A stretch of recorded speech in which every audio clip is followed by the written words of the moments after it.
Hi, welcome to VR Auto Repair, and today we'll be replacing and repairing a drain plug on an engine sampan on a Honda City. As you can see, there's silicone on the drain plug and it was leaking oil.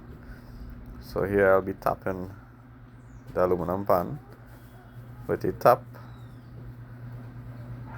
This is done in a very slow process to remove all shavings. Here is the old bolt. I'll be replacing it with a new one.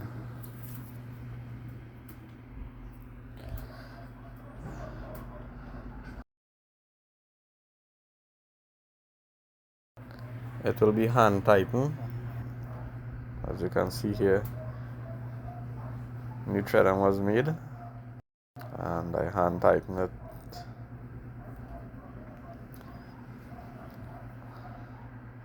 So for many of you who have overtorqued your drain plug and it's stripped, this can be a service to suit you. Contact me at 480-9068. Thanks for watching.